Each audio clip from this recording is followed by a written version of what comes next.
Saya akan ke Pak Herman begitu ya. Tadi disampaikan bahwa sebetulnya fundamental kita tuh masih baik begitu kan. Tapi kita melihat mungkin ini lebih ke perspektif base, lebih ke sentiment base begitu ya untuk respon yang kita lihat di market kita. Tapi tentu aktivitas ataupun juga decision yang diambil oleh para pelaku pasar ini tadi seperti yang disampaikan oleh para penanya begitu sudah melihat sisi fundamental dan memang tentu decision ini based on mungkin strategi ya yang diambil oleh masing-masing pihak, oleh masing-masing para pelaku pasar begitu ya. Tapi perspektif dari para pelaku pasar sehingga akhirnya mengambil strategi mungkin untuk kemarin ya dengan pelemahan yang terus terjadi, cut loss mungkin juga terus dilakukan begitu ya. Nah ini seperti apa begitu dari perspektif dan akhirnya berakhir kepada decision yang harus diambil oleh para pelaku pasar sejauh ini dengan kondisi market yang ada saat ini. Oke, terima kasih.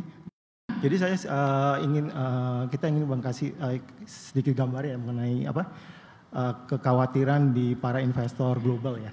Nah jadi kalau kita lihat, kita perhatikan bahwa ada 3 risiko utama yang dianggap oleh pemain pelaku investor global yang sangat-sangat besar sekali di tahun 2025 ini. 3 risiko yang paling utama itu adalah pertama ada mengenai risiko dari perang harga. Kemudian perang Ukraina-Rusia. Dan kemudian yang ketiga adalah geopolitik di Timur Tengah. Nah, kalau kita perhatikan untuk kekhawatiran mengenai perang harga ini menarik sekali. Di Bloomberg itu ada indeks mengenai Uncertainty Trade Index. Nah, jadi dulu pada zaman Trump 1.0 itu Uncertainty Trade Index itu baru naik tinggi sekali sampai mentok itu di tahun 2020.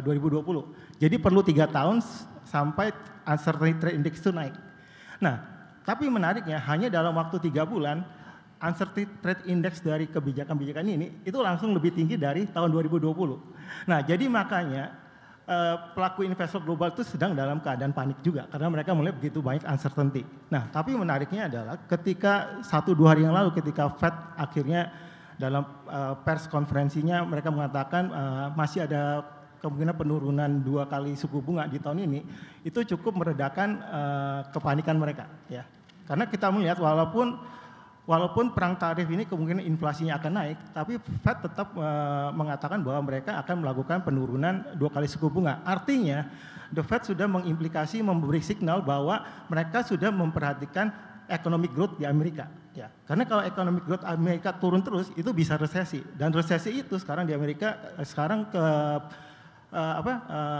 probability antara 20 sampai 50%. Muhammad L. Arian mengatakan 20%, kemudian Lawrence Summers mengatakan 5%. Jadi bisa dikatakan 20 sampai 50%.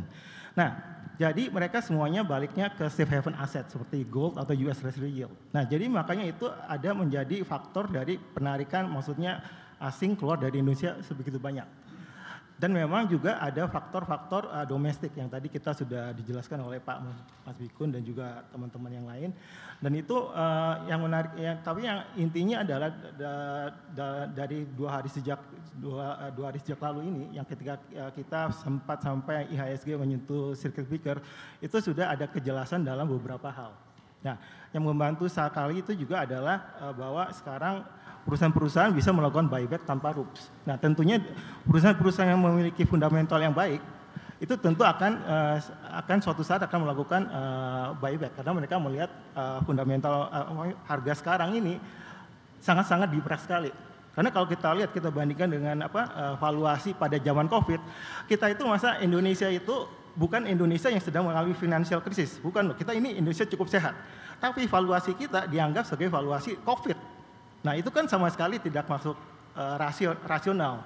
Nah jadi memang kalau kita berhubungan ke pasar modal itu memang kadang-kadang kita berhubungan dengan para pelaku yang yang terlalu banyak dipengaruhi oleh psikologi. Jadi makanya kita dalam kesempatan seperti ini, forum-forum seperti ini kita ingin menyampaikan bahwa Indonesia mungkin memang akan terpengaruh oleh pertumbuhan ekonomi global, tapi Indonesia tidak dalam keadaan financial krisis. Ya. Kita tetap bertumbuh.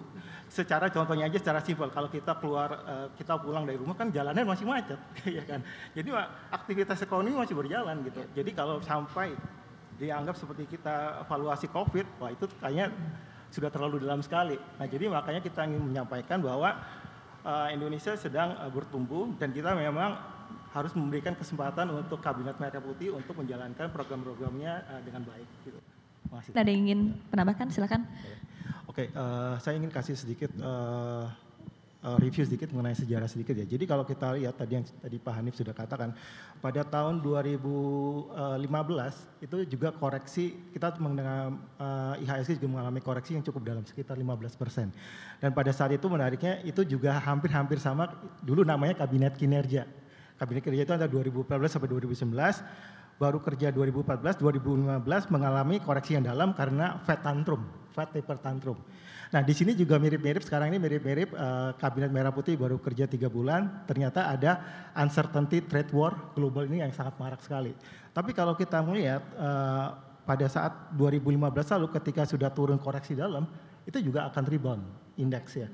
Jadi artinya pesimisme yang kita lihat di pasar market sekarang ini sudah terlalu eksesif ya. Kemudian kedua yang kalau kita lihat ya MSCI US itu dalam kira-kira 8-10 tahun terakhir itu luar biasa kinerjanya. Jadi kalau kita lihat, kalau kita bagi ya MSCI Emerging Market kita bagi dengan MSCI US dalam 10 tahun itu rasionya turun terus. Artinya MSCI Emerging Market itu sudah sangat rendah. Dan sayang saya nggak ada grafiknya. Tapi ini sudah rasionya ini udah kembali ke 10 tahun lalu. Nah, jadi kalau kita ngelihat cycle-nya di mana MSCI US akan outperform emerging market dan kapan emerging market akan outperform US, kemungkinan beberapa tahun ke depan bisa saja emerging market yang akan outperform US kembali karena pattern ini walaupun sangat lama ya, 10 tahun, pada ujung-ujungnya akan kembali juga karena investor ujung-ujungnya juga akan melihat valuasi dari pasar saham di satu negara. Yang menariknya adalah seperti ini. Jadi Warren Buffett itu cash levelnya sekarang di US itu 28%. Itu tinggi sekali cash levelnya. Pada tahun 2008 lalu ketika global financial crisis, cash level dia juga kira-kira 22%. Jadi sekarang lebih tinggi lagi. Artinya kita memang melihat bahwa di US ini memang valuasinya sudah mahal sekali. Jadi untuk yang investor yang rasional, mungkin mereka sudah seharusnya pindah ke valuasi yang lebih rendah, yang lebih menarik, atraktif seperti emerging market. Jadi dalam 2 bulan, 3 bulan ini kita juga melihat bahwa investor global itu sudah mulai rotasi ke Europe karena valuasi yang murah. Nah, jadi kalau kita Indonesia juga bisa mendorong supaya pertumbuhan kita tetap stabil, eventually investor asing juga akan kembali masuk ke Indonesia lagi karena itu cycle dari US outperform emerging market itu suatu saat akan kembali lagi ke emerging market. Jadi ini momentum seperti ini yang harus kita gunakan. Bapak Ibu, saya akan buka kesempatan untuk Bapak Ibu bertanya langsung kepada para panelis. Silahkan Bapak. Karena waktu kita terbatas, mungkin saya akan buka untuk 1 atau 2 pertanyaan saja dan bisa dijawab dan dielaborasi tentunya jawabannya oleh para narasumber kita. Terima kasih atas kesempatannya. Terima kasih juga atas presentasi tadi Pak Misbakun dari teman lama dari DPR RI. Sangat bagus angka-angka yang ditunjukkan. Tetapi kembali lagi tadi Pak Fauzi Ihsan katakan bahwa player atau investor ada forward looking. Ada nggak yang kita miss dalam hal ini? Yang kita lihat, apakah investor itu melihat ada kemungkinan domino effect dari akibat anggaran dikurangi. Misalnya dampaknya, anggaran dikurangi berarti ada kemungkinan BUMN akan mengalami kerugian. Kalau BUMN mengalami kerugian, banyak yang BUMN ini juga mendapatkan pinjaman dari Bank Himbara. Nah ini juga berdampak terusan seperti itu. Apakah seperti ini ada kemungkinan itu yang terjadi? Nah ini yang kita harus melihat dan mengantisipasi hal-hal seperti itu. Kedua, intervensi pemerintah yang terlalu dalam ke dalam sektor-sektor BUMN, misalnya ya penghapusan UMKM itu ya. Itu juga apakah bisa menjadi sinyal bagi investor luar bahwa adanya governance yang kurang bisa diandalkan. Itu yang mungkin juga kita harus coba lihat di situ. Nah, balik lagi memang komunikasi penting dari emiten, komunikasi kepada publik juga penting, prognosanya, antisipasi ke depannya. Nah ini yang mungkin perlu kita coba evaluasi, dan makanya saya minta dari panelis, apakah ada hal-hal lain yang menjadi concern daripada para investor ini, gitu. Terima kasih. Oke, Pak Herman. Ya. Terima kasih untuk pertanyaan Bapak.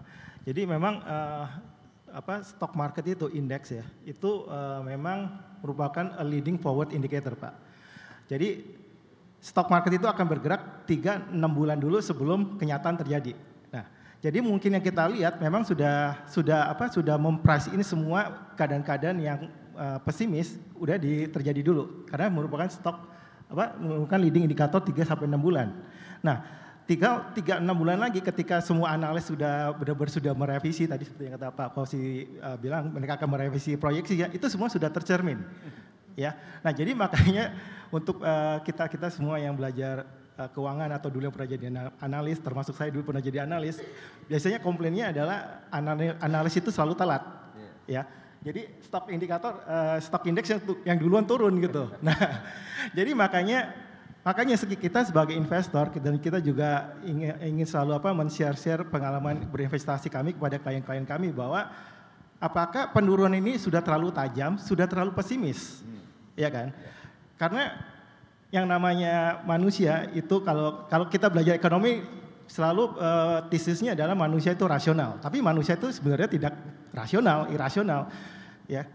Apa buktinya manusia tidak rasional adalah selalu ada boom and bust.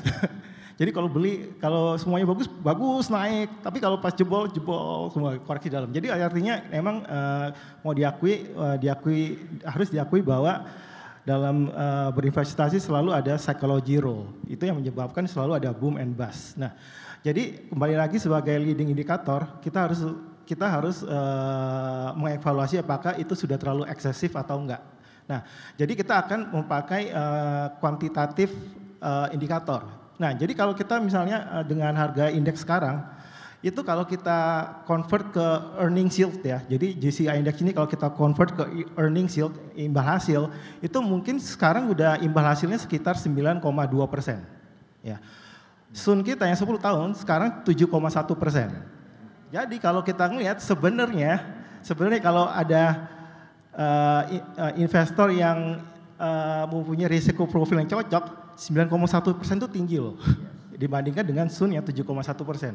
Apalagi kalau misalnya ada teman-teman yang di bidang asuransi atau ya pokoknya yang asuransi yang lebih ini, karena mereka harus mencapai satu titik tertentu, target tertentu, angka 9,1% itu menurut saya luar biasa menariknya. Nah, jadi tentunya semua kita harus melihat valuasinya seperti apa. Kita harus menyadari bahwa stock index memang leading indikator, bisa terlalu pesimis sehingga tinggal disesuaikan dengan resiko profil kita kapan kita bisa masuk mencicil kembali supaya target return kita masing-masing tercapai. Jadi itu semua memang nggak mudah, tapi itu semua harus yang kita perhitungkan. Terima kasih.